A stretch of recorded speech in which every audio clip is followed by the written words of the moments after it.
En route vers le Jebel Shams, qui est le point culminant des monts Hajar, mais aussi du sultanat d'Oman.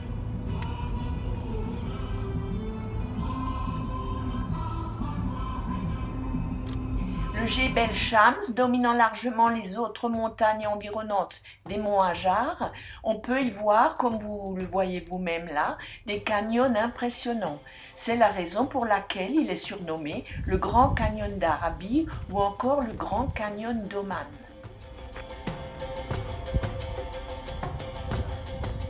Et là, vous voyez depuis les hauteurs le vieux village abandonné de Goul.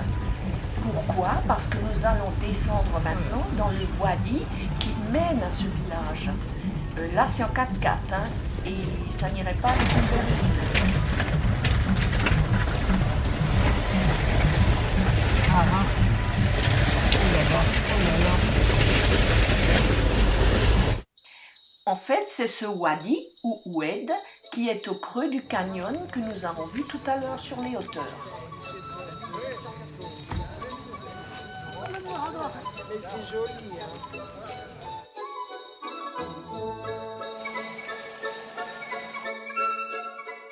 L'arbre endémique, Moringa peregrina.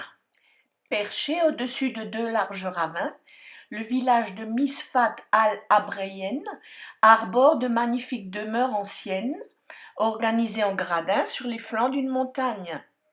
La vue est aussi belle lorsqu'on arrive face au village que depuis les hauteurs des maisons.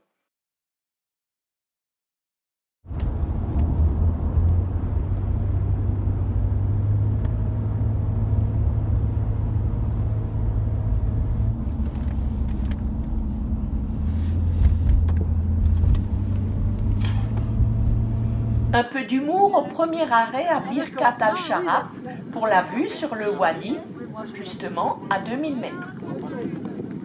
La prise de vue donne ça. Ce wadi débouche sur une route en lacets vraiment impressionnante et offre des décors de films d'aventure, canyons, ravins et villages perdus dans les montagnes. Impraticable par temps de pluie, cette route est réservée aux chauffeurs confirmés qui n'ont pas froid aux yeux et aux 4x4 qui sont passés par le garage pour vérifier que tout va bien. D'ailleurs, en vrai, c'est bien plus impressionnant que sur les vidéos.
Ça fait un peu route de l'impossible.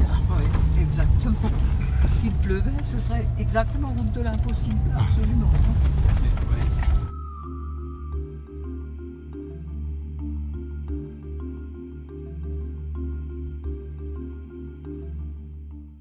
Après ces émotions, nous sommes heureux de passer près de ce joli village, mais sommes surpris de découvrir un stade de foot avec de la pelouse synthétique. C'est incroyable ici.